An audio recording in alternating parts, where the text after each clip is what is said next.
to do a battle assessment and battle play of all of the things that are happening in Ukraine and in Israel, Iran, the United States, how the war scenario, the tempo of battle, the domino effects, how these potentially could start to unleash. We've got a map and we're going to draw out some of the possible scenarios so people can follow it like a Risk game or Axis and Allies, those strategic games. Really, and this is what they do at the Pentagon and various places. But it seems our Western leaders are seriously devoid of reason or are just retarded and drunk on their own egoism because they haven't adapted their thinking to the new models of technology or culture that exist in Russia and Iran, the new trilateral relationship between Russia, China, and Iran, the emergence of the BRICS nations. There's a lot of different cards in this game of bluff. And the United States cards are essentially blank. And of course, Israel's are very, very blank and weak against superior technology and numbers. So we're going to jump into that. Mike Harris, it's great to be with you. Go ahead and give us your opening salvo. I know you did a wonderful intelligence assessment of the battlefield, but go ahead, Mike Harris. Well, LT, it's great to be back on. Good to see you, sir. Anyway, I endured an hour and 40-minute long briefing about the state of weaponry within Russia today. It was quite long, quite extensive, and I'll share what I can share about it. But the Russians have developed a whole new generation of weaponry that nothing that the U.S. has disclosed can even touch it. So we've got first of all, understand that the U.S. does have a rudimentary missile defense, but the problem with it is it only has 44 rounds for it, if you will. Call them a round. It's a rocket intercept system. There's only 44, and it was developed for the chance if there was ever an errant launch someplace that it could be stopped and that there would be no damage on either side. And so but there is something, but it's not much. The U.S. has no radar arrays. If you look at the Russians, you go to Krasnoyarsk, and they've got a 3-position triangulation phased array radar, which is gigantic. Krasnoyarsk is where the headquarters is, but they've got other locations where they pick up signals, and they can see pretty much everything coming in. If you remember, about a month or two ago, maybe 6 weeks, when the Ukrainians destroyed a Russian radar, remember that? That was a big deal. Yes. Because that was their south-looking window on that. Well, they still had 2 other functional components to it, but that has been restored. It's up, it's working, it's functional again. So it was a very temporary setback. The U.S. has nothing like that at all. What the U.S. is limping along with is the distant early warning system, which is spread out through Alaska, parts of Canada, to see things coming over from Russia, from the North Pole, etc. We have nothing that looks west. We have nothing that looks south. We have nothing that looks east. So we're sitting here relatively blind, assuming that any attack on the United States is going to be coming from the Russian country, the Russian main part of their country. In today's world, that is no longer a valid assumption. The U.S. has really been asleep at the wheel for a very long time and has not done anything to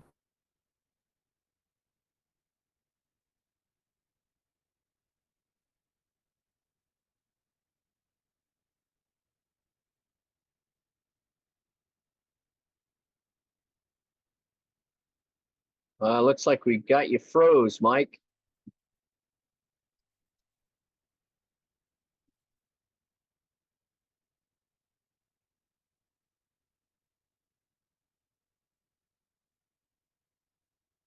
Well, we'll wait and see if Mike can get back in. Computer froze. But in the meantime, let me share a screen that we've developed. And this is the battle space that we've had. until Mike gets back, I'll basically explain it. So what we have here is drawn from a risk game, the countries that are involved in this conflict. And what we have down here is Yemen, that wasn't written on the original. Yemen, we've got Qatar with the US base in Qatar, Iran, of course, Iraq, you have Syria up here, you have Turkey, and you have Lebanon here, and you have Israel. And yes, you've got a little smidgen of Palestine. You've got US ships out here in the Mediterranean. You've got US ships down here in the Gulf area facing Yemen. And you've got, of course, the Yemen blockade. So no ships can essentially come up through the Red Sea and get to Israel, or they're shot at and sunk. And in addition, you've got Russian ships that are surrounding the submarines that are surrounding the United Kingdom. You've got another Russian ships that are essentially surrounding the United States. On the east coast, you also have some on the west coast, and you have one in the Gulf too. But you have Russian ships over here. So let's see.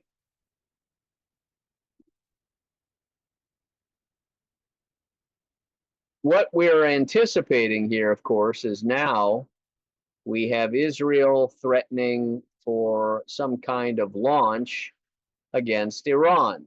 So what is that going to look like? How is that going to look like? Well, we've got Israel here. How do they get to Iran? They fire missiles or planes. Let's draw it out here a little bit. From Israel over to Iran. Something's going on here. There we go. Are they going to go through Iraq's airspace to get to Iran? I would find that a little difficult because you'd be in violation of Iraq's airspace, which is on the side of Iran. So I don't think they can do that. Are they going to go through Saudi Arabia? Are they going to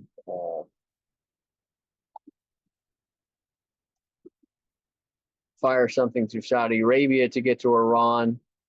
That embroils Saudi Arabia. Are they going to try and fire something or send planes up around here all the way to Iran?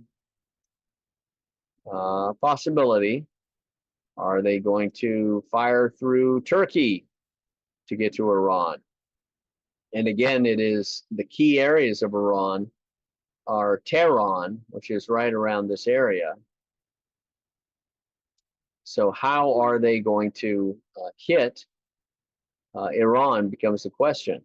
And are they going to? Well, I think they are. And then, of course, the next question is, what would Iran do to counterstrike? So let's see. We've got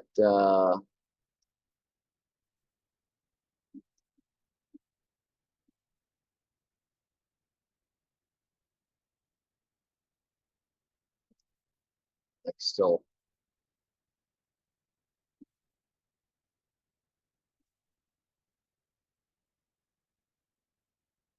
All right, Mike's still not with us, but we'll continue back here with the map.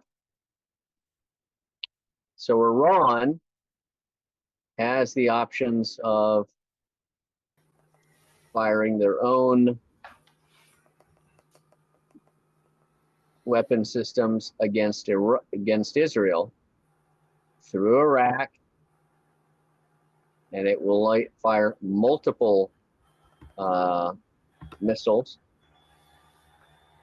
and theoretically it could also launch through Saudi Arabia, a Muslim country. It could fire through Syria. It could even fire through Turkey. And of course, it can, if it needed to, go through Yemen and up here. So Iran is in a much more favorable geographic position to launch multiple strikes against Israel in a variety of, let me get rid of those. Now, the other component of this is the United States ships. So, Mike, I was just going through this before you left us, and I'll finish it here. The United States ships that are here on the Gulf, in the Mediterranean, and the Gulf down here, are those going to be taken out? Are they going to be fired from missiles? Or, as I've said, the Russians do possess a torpedo system, long range, according to Putin, that you could theoretically launch from Russia.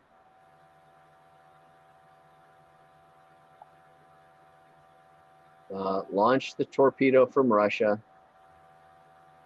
comes down, and boom, takes out the ships here. And you could also have the similar torpedoes fired from Iran, because Russia is sharing everything from Iran with Iran, and you could take out any of the U.S. ships here. So these ships could be nullified by long-range torpedoes by Russia, as well as these ships and these ships. All of the naval operations of the U.S. could be taken out, as well as if we engaged in war strikes against Iran, it would take out Qatar, which is the U.S. base right here. And of course, again, Iran has multiple missile capabilities. And then you've got what you were talking about before, Mike, is the ability of these torpedoes to launch massive tidal waves against the United States. And doing it similar over here, LA, San Francisco, elsewhere, and in the Gulf. Newport News, all the ship, Pensacola. And we already see how the hurricane situation. And remember this too, the other thing we don't have on this map, but is Cuba, little island right here. So Cuba can be used by Russia to do similar strikes if it needed to. So, Mike, I'll let you jump in and add to your assessment of this. Well, all right, Scott. I know we had a break there. I don't know where I left off because I was talking. The next thing I know, I have a vacant screen. I just had assumed that the NSA or somebody didn't like this knowledge getting out. So I want to be very careful with what I say because yeah. I had what I consider to be a very high level briefing today. Yeah. All right. So here's the long and the short of it. Russia has developed a set of new weapons. The Poseidon torpedoes are one part of it, but these things are massive in the size of the warhead on there at 200 megatons. In addition to that, they've developed nuclear powered cruise missiles that can travel faster than Mach 11. So, like I said, these speeds are getting so good, so great, that our radars are not adequate to even track them any longer. So we're kind of sitting here blind. They've got another reentry vehicle up there they've developed that when it comes in, it's steerable, it's guidable, it's a guidable reentry vehicle, but it'll achieve speeds of Mach 40. Just it's one thing to have a big explosion if you're stationary, but when you put the kinetic energy with that explosion, they have a multiplying effect. We've all heard about the rods of God. It's sort of that technology with a nuclear tip on it, with a nuclear warhead on it. And so the Russians have been very patient with the United States, with NATO, as far as the provocations going on in Ukraine. I mean, this has been a U.S. operation since day one. I went back and did some research today. The U.S. has spent close to $200 billion in Ukraine since they toppled the democratically duly elected government of Viktor Yanukovych. They've spent that, in addition to which U.S. investors have been going into Ukraine and buying up everything: farmland, factories, rental units, everything they can buy. They've been buying in Ukraine. Everything that's even if it's nailed down, they're buying it. They're trying to absorb all that was Ukraine. These are your BlackRocks, your Vanguards, etc. And there's estimated another 200 billion that's gone into buying real estate and other hard assets in Ukraine. So, you look at the investment that the U.S. has made into this, and it's really foolish. It's absolutely stupid, because Ukraine it's sort of an artificially created state. It was created out of the Soviet bloc. It had always been Russian territory, at least the eastern half of the country, everything east of the Dnieper River, was always Russian territory. And the western part of Ukraine has alternated between the Austro-Hungarian Empire and the Lithuanian-Polish Empire. They've sort of traded that back and forth. So, there really is a strong case to be made that this is a Russian asset, and has been and will be. Going back to the 8th or 10th century, when the Mongol hordes came in and drove the Rus out of Kiev north up into the Moscow St. Petersburg. So we're really fighting a fool's battle here, and we're dealing with a very dangerous enemy, and our foolish government in this country keeps wanting to poke the bear. When we, as the American people, are so exposed, you don't hear anything about any of these Russian weapon systems.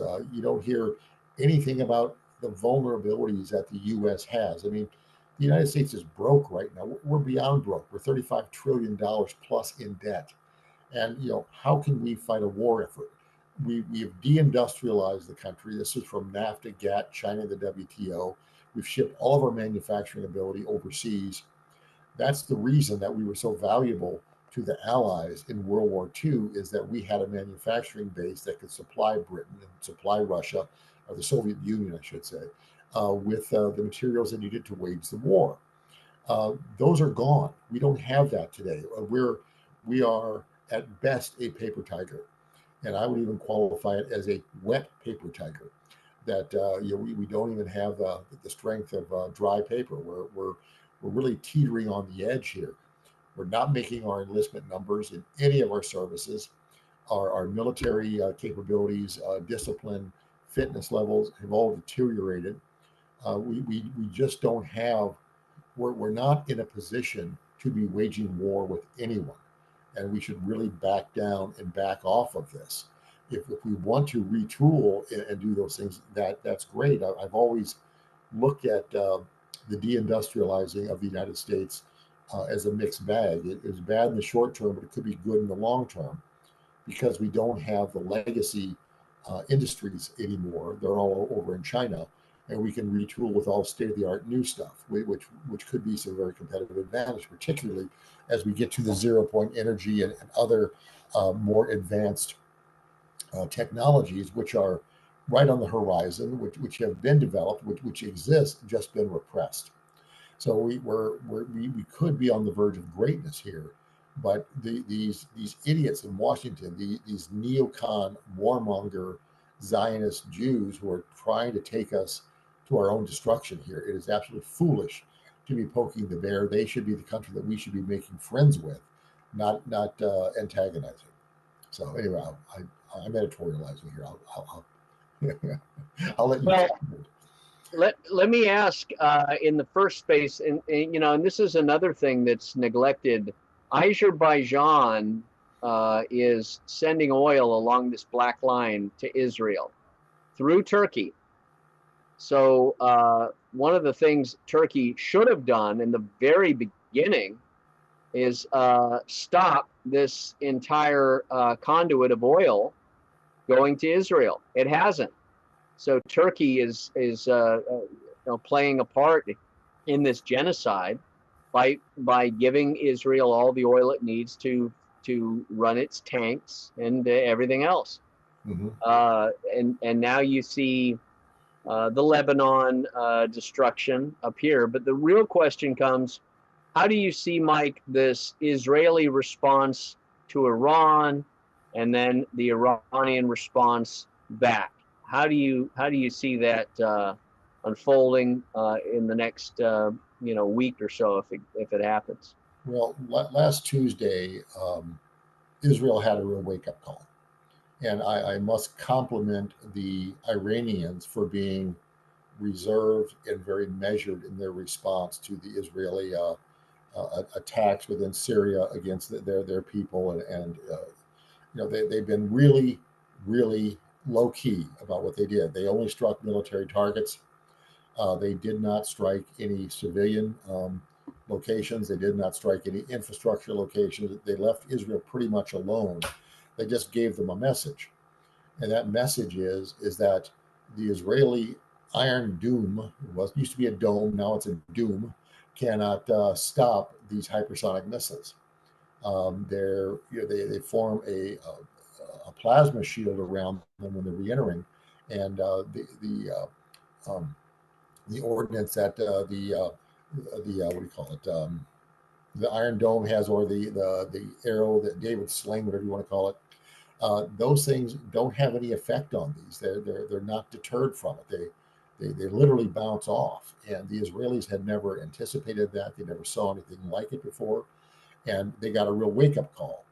And so we hear Israel saber rattling, but we haven't really seen anything yet. So what are they going to do? They've got a very strange mindset in Israel that I don't understand the Israelis. I mean, the only thing I can look at them is see a bunch of bloodthirsty savages that want to kill all their neighbors. But I really don't know what they're going to do. But if they do, now Israel does have nuclear weapons. We know this. The United States has had its head in the sand for decades over this because they don't want to have to obey our own laws here in the United States about dealing with anyone who's got nukes who's not signed the Non-Proliferation Treaty. Israel hasn't signed anything. They don't disclose anything, but we know they have them. Colin Powell said that publicly, that the Israelis have nuclear weapons, and he said that 10, 12 years ago before he died. And so we know they have them. The question is, are they going to use them? And if they do use them, how are the Iranians going to respond? They spent a lot of time and a lot of money developing state-of-the-art ballistic missiles, these hypersonic missiles. The U.S. has nothing like this. We have no counter to their ballistic missiles. We don't have an equivalent of the Iranian or the Russian hypersonic missiles. We just don't have it. And so what is Israel going to do? Because obviously they don't have anything like it either. So Iran really has a stronger hand, and the Israelis are for the first time trying to come to grips with the fact that they're not the most powerful military in the area. They're not even close. The Iranians have surpassed them, and like I said, the Iranians have a lot of cards to play. They really do, and I worry about our Navy vessels being over there. I've been, railing against using aircraft carriers for a decade now because the aircraft carrier was developed in the 1920s. It was great in World War II. It did a great job. It did pretty well up until the 1970s. But with the advent of surface-to-surface missiles in a ocean, a seafaring theater, the Iranians have got some advantages out there because they don't have a large navy, but they've got a lot of smaller ships, a lot of smaller boats, and they can send these smaller boats out to get within striking range of the U.S. vessels, and yet not be in the range that the U.S. can strike them back. So they can send out these small boats with these surface-to-surface missiles on them, and they can do a lot of damage to the U.S. Navy. I'm expecting if this thing goes hot that we're going to lose an aircraft carrier or two, and I don't want to see that happen. I don't want to see any of our active duty, killed on a foolish, foolish errand for Israel. I don't want to see it. And I think I know the Iranians have the ability to sink U.S. aircraft carriers. I don't care how well the Aegis destroyer works. I don't care. It's not good enough because the technology the Iranians and the Russians have now is faster than anything the U.S. can respond to. We cannot stop what they've got, and that's the long and the short of it there, because we're going to lose a lot of military over there, and then once we lose a carrier, then that'll be the rallying cry for the country to rally behind them and support this obnoxious regime that we've got in Washington, D.C. I'm not buying it. But the Iranians have got technologies that can obliterate Israel. And I'm not just talking nuclear weapons here. It is my belief, and I published an article in Veterans Today, probably 2011 or 12, that I had been told by Iranian sources that they do have in their possession nuclear weapons back then. Other things, you look at energetic compounds. You look at something like C4 or Semtex. These are energetic compounds. You look at these 500-pound, 200-pound bombs we're dropping. These are loaded with explosives that are energetic compounds. The Iranians have been developing a series of what I will call super or hyper energetic compounds that are 10, 20 times more explosive than anything else that the U.S. has ever seen. They're so explosive that you will think a nuke has gone off when there is no nuke. It is like I said, a super energetic compound that just has a really, really big bang. These things have not been seen yet. Iran has warned them, saying that they will show Israel weapons that they have not even dreamed about yet. And I'm highly confident. See, one thing that's really good, and they've been working on this here for decades, and everybody's been distracted with they're developing nuclear warheads and stuff. No, Iran's never had.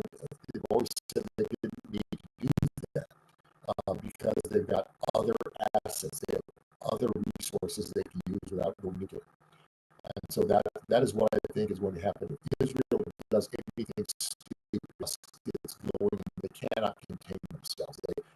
All they want to do is kill everyone around them, and it's really irrational behavior on there. But the Iranians have been. I compliment them for how measured they've been in dealing with this rabid dog that Israel is. What do you do with a rabid dog? You shoot it in the head. No, I think that if Israel does anything foolish, if they make any miscalculations, any mistakes in their attacks upon Iran, is that they're going to be shot in the head. They're going to be terminated. They will not exist as a country or as a people anymore.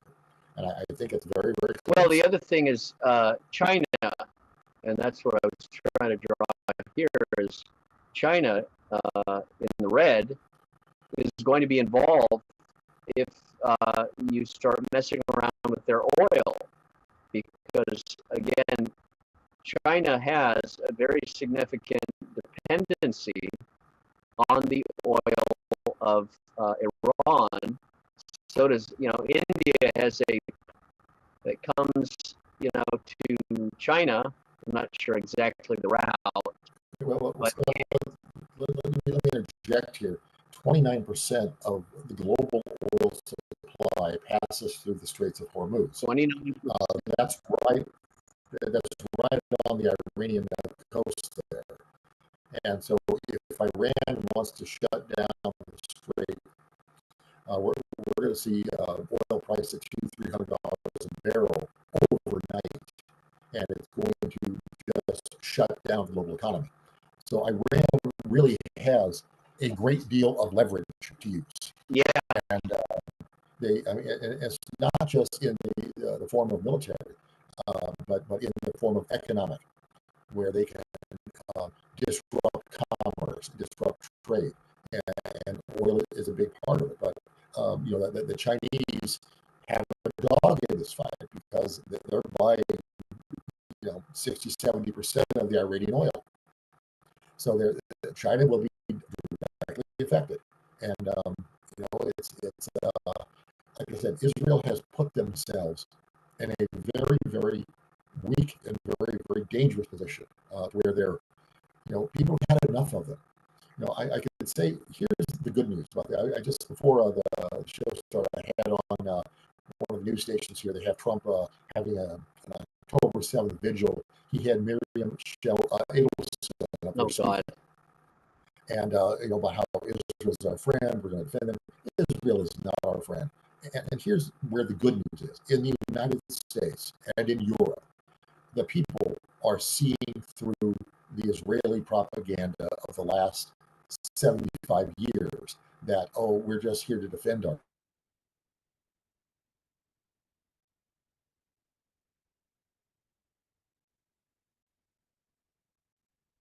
You froze up again, Mike. Something wrong with your computer. They're not defenders, is what they're doing. Now, you there, Mike? Your computer keeps freezing up. You better close some other windows if you got them open.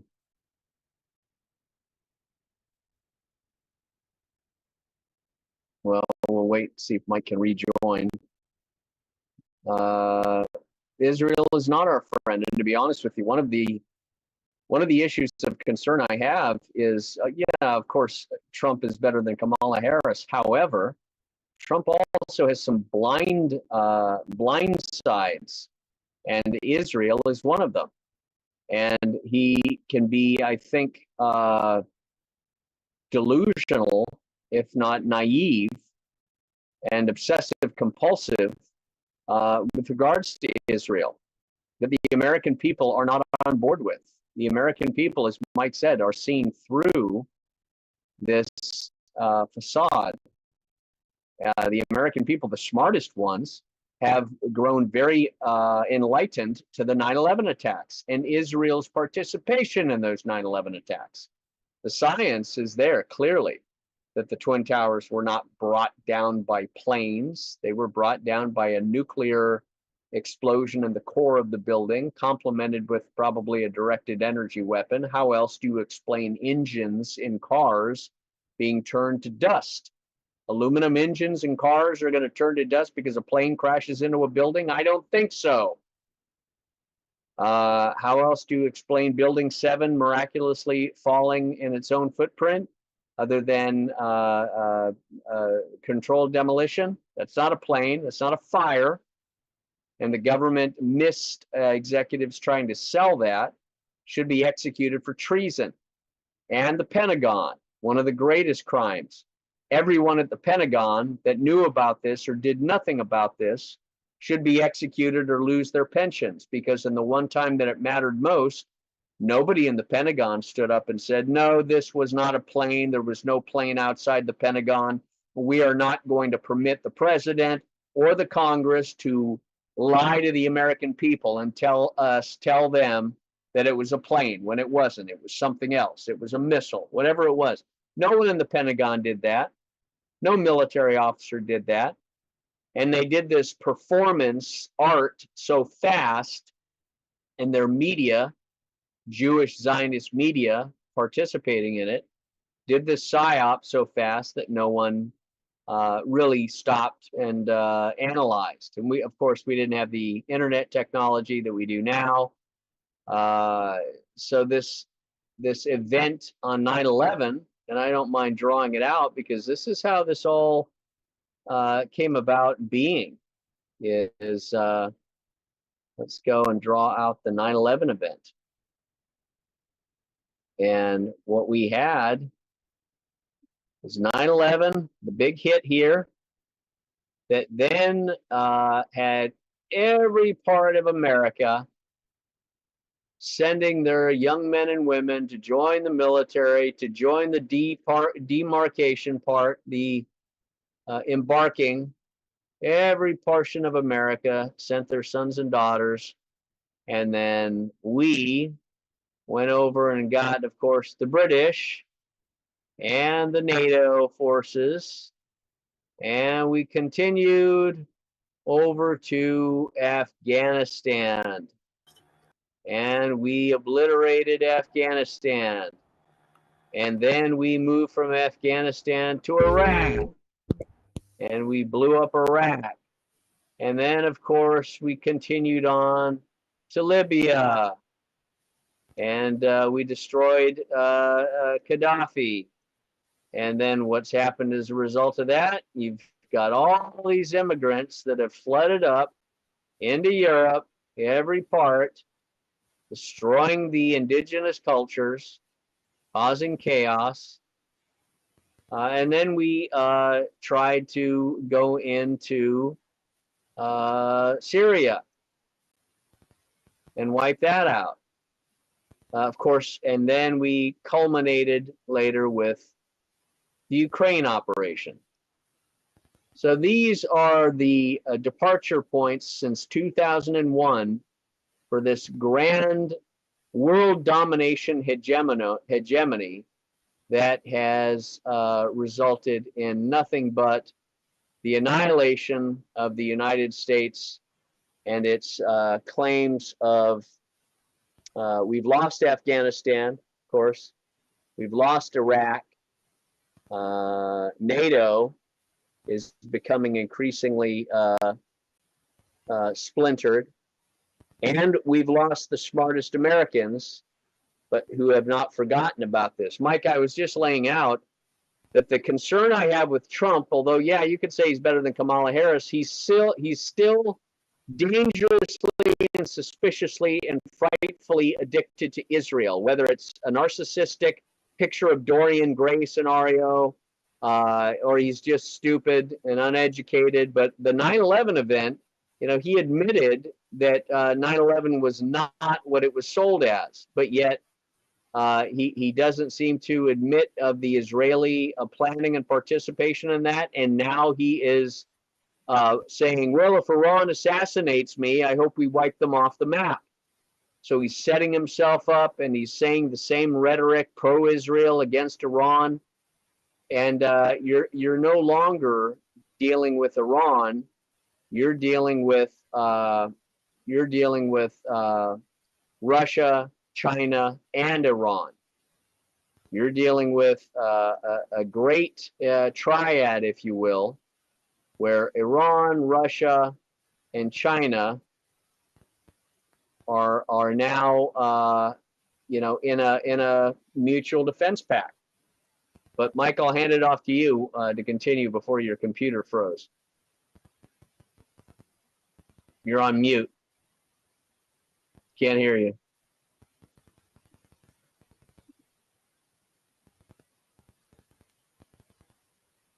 Can't hear you. Okay, now you can. Yeah. Okay, yeah, I had to restart my computer from the ground up and hope that helps. So let's just say that. But I don't know what the problem is. Typically, I don't have these type of issues, but I thought that perhaps the... So, let's kind of wrap it up, because I know we've got about 15 minutes to go. How do you see this scenario unfolding with regards to Israel, Iran, the United States, Israel, and Iran? And finishing up with how are all these other countries going to get involved, if at all? And then also with finalize up here with the Ukraine area. Well, Ukraine's a lost cause. I mean, it really is. It's done. It's over. But my premise with Ukraine has always been that they wanted to destroy the Ukrainian population. They wanted to depopulate Ukraine. They've lost over 750,000 men, and probably just as many civilians as well, besides their troops. Half the country has fled because of the war, because of the police action. But you have to look at what Ukraine was, being the money laundering capital for everything from organ harvesting to drugs, sex trafficking, everything. Ukraine was, the global central hub for all criminal activity, money laundering. And so Putin had to end it. So he did. But my premise has always been is that is old Khazaria. and that these Ashkenazi Jews want to move back home to Khazaria, and that's why the Ukraine war is there. They don't care how many civilians they lose. They want them dead. They want it depopulated so that they can go back in there and take it over. That's always been my premise on this. Russia cannot allow that to happen, because if they do, they have the same situation they had back in the 8th century AD, where they have this hostile neighbor right on their corner that was interfering with all traffic, all trade, everything through the area. That's why Khazaria was destroyed in the first place, because they were a bad neighbor. Well, nothing's changed. They're the same people. They got the same defects in their character that they had then, they have now. They're genociding their neighbor. So how do I see this working itself out? I think Israel is scared to death right now, because the Iranians have proven that they do not have an ounce of defense to stop anything the Iranians want to do. And in fact, like I said, the Iranians have been very reserved in their responses to Israel, whereas the Israelis would have been very savage. You look at this October 7th, since that's today's date, it's been a year, and 1,700 Israelis were killed because the Israeli government allowed it to happen. If they've got the security that they say they have, they knew it was coming, they were told in advance, they allowed it. The analogy I gave a week or so ago was that it's like you took your Ferrari and you parked it in a bad neighborhood, you left the windows down, the doors unlocked, and the keys in it. Yeah, somebody else stole it, but you enabled that theft. That's what Israel did with the October 7th event. They enabled it to happen. And they're not defending themselves when they've lost 1,700, but they've killed 40, 50,000 people in Gaza, including 2, 3, 4-year-old children who are no threat at all to them. So they are genociding. And I've stated many times that the Palestinians have to fight back, because if they don't, they're going to be killed. They might as well fight, because that way they at least have a fighting chance. And the same thing goes for the Lebanese, and the same thing goes for the Syrians and the Egyptians and the Jordanians and anyone else who's in that area. They have to fight against Israel, because if they don't, Israel will kill them anyway. It's just how they operate. That's just the nature of their character. So what do I see happening? Israel's got some real hard calculations to make about how much loss they can endure. Let's assume the Iranians do have nuclear weapons, and that they have a method of delivering them effectively into Israel. Israel's gone. Take out Tel Aviv, take out Haifa. It's over for Israel. They no longer exist. They will no longer be functioning as a country. They'll be as functional as Asheville, North Carolina is right now. So they've got some real exposure. You've got to ask. They've got to ask themselves, how much pain are they willing to take to hurt Iran? Iran's a much larger country. A war of attrition, Iran will win. But now that the technological edge has shifted towards Iran and away from Israel, Israel's losses are going to be much higher than they could ever calculate. And so the Israelis have really got to do some hard thinking about whether they want to be around next week or not, whether they want their country, their friends, their family to still exist. They've really got to think it through, because they're looking at obliterating themselves if they do something stupid to Iran. Well, yeah, and it's not just Iran; it's Iraq, it's Syria, it's potential Yemen, it is Lebanon. There's multiple fronts here that Israel would be hit by, and not including other countries that could be drawn in, like Pakistan. You have a large. Pakistan is a nuclear power. So Pakistan could very easily complement Iran with its nuclear capabilities, or even do their own operation to strike. And Turkey, I think, would, again, this is an existential threat, because the Israelis want to send these waves up into Turkey, up into Jordan, into Egypt, to weaken them and expand their footprint. Well, you look at how successful the influx of refugees into Europe has been in destroying European culture and the European economy. So of course it worked for them in Europe. Let's make it work in Egypt. Let's make it work in the surrounding countries by driving the people out of there, and Yeah. letting them flee. Because when you have refugees, all they do is consume. They're there, the temporary basis. Like I've been to the Palestinian refugee camps in Lebanon.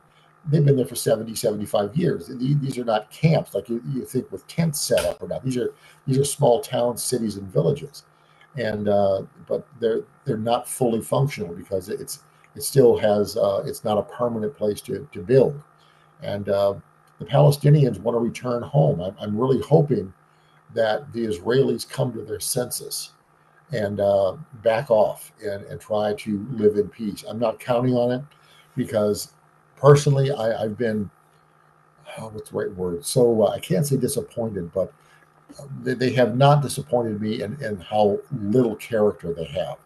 Well, they are like children. They're like traumatized children who pout and kick and scream and want their own way. I mean, it's almost a mental retardation with the Israelis. There's videos of naked Jewish, the little dreadlocks, whatever the hell they call them, bathing in a Ukrainian well. And this I Ukrainian sent you woman that. is Yes. videotaping them.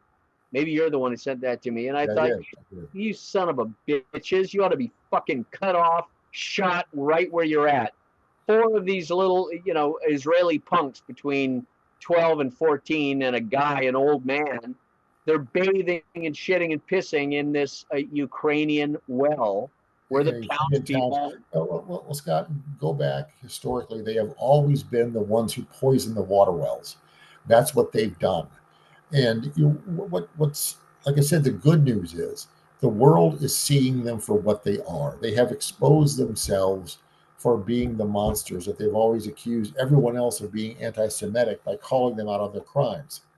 But people can't ignore it anymore. The internet allows us to see what they do and who they really are.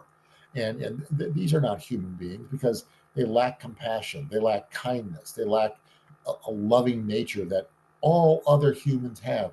They don't have it. They have a character flaw, a defect that does not allow them to feel compassion towards their fellow man. yeah, There's something else. There's something wrong with them that does not allow them to get along with the rest of humanity.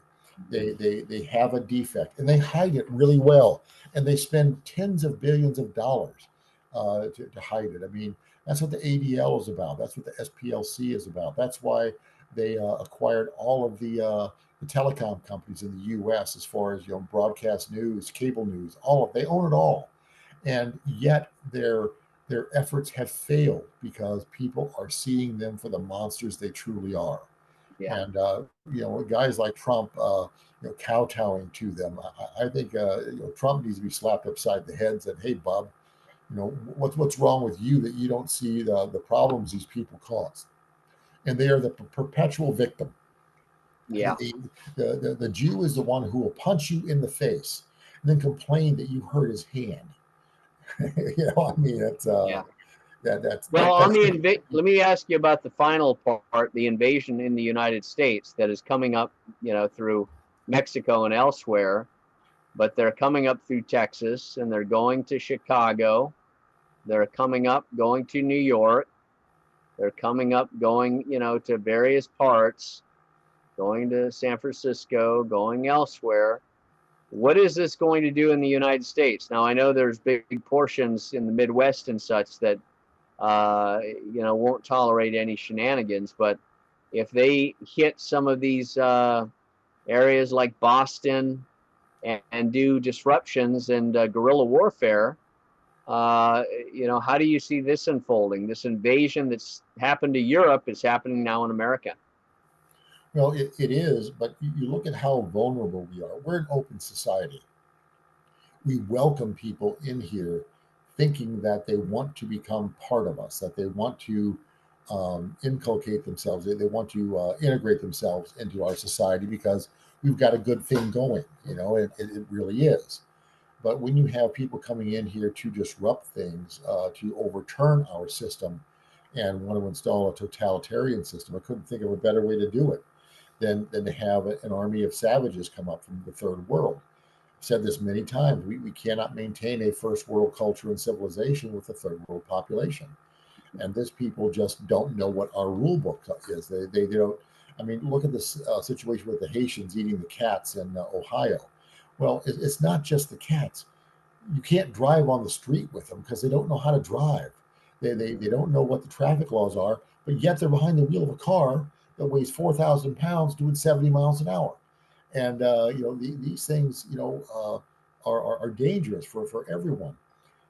I've always said that I like to have laws because it ensures public safety. I mean, I don't want some clown driving 90 miles an hour down the freeway when I've got friends and family with me, because I don't want them to die in a car accident.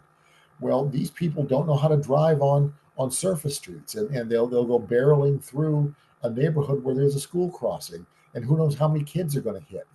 These are things that we as Americans cannot tolerate, that have been forced upon us. And what's even worse, Scott, is that if anyone steps up to stop what they're doing, then that person is then incarcerated and persecuted. Like we're supposed to relinquish our right of self-defense against these savages to the police, but the police don't do anything. So Yeah. I think we're going to hit a boiling point here where the people in the United States have had enough. They're going to rape one too many 11-year-old girls. They're going to kill one too many innocent 30-year-old woman with her kid.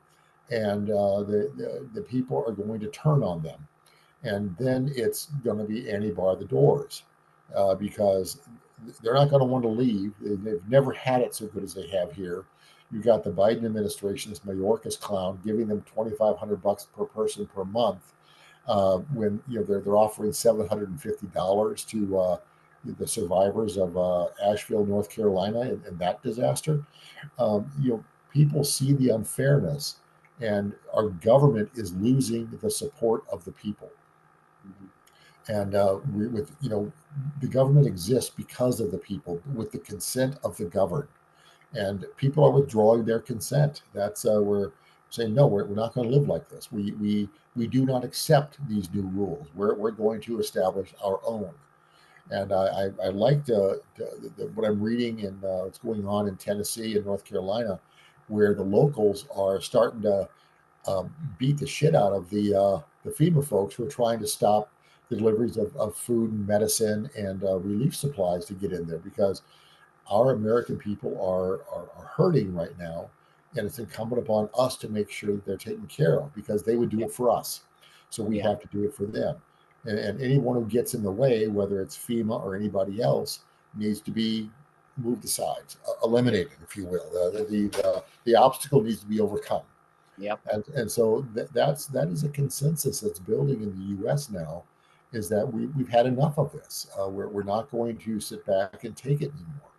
And we'll see what happens. Even the blacks in Chicago are saying to this Trinidad Agua gang, said, no, you're on our turf. You're not coming in here and taking over. And so we're going to have gang wars with a foreign gang fighting a U.S. gang. Now, nobody's wants to see this. We don't want these things to happen. But if Trump does anything, he's got to deport these people, because if not, the American people are going to start slaughtering them, and then it's game on. I mean, because they will fight back, and we're going to have what could be a 10, 15 year civil war that rages in every corner of the country. Yeah. And that's no way to run a country. We can't sustain ourselves that way. We can't produce food. We can't produce industrial products. We can't produce anything if there's a war raging. And it'll destroy the quality of life in this country to where nobody can or nobody will be able to live here. Yeah. And so we've got to protect this. This is our homeland. This is where we live. My family's lived here, 9 generations now that I've got records on, that I can prove, I can substantiate. I've got the family Bible in my bookshelf here. And so I can prove my family's been here 9 generations. I'm not going to give that up. I may be an old man, but I can still fight, so. Amen. Mike Harris, wonderful to have you with us. Very good analytical, strategic lining out of the scenarios. and what may be happening. So we thank you. God bless you. Thank you for joining us on GreatAwakeningsTV.com. We will see you next time. Good night. Thank you, sir.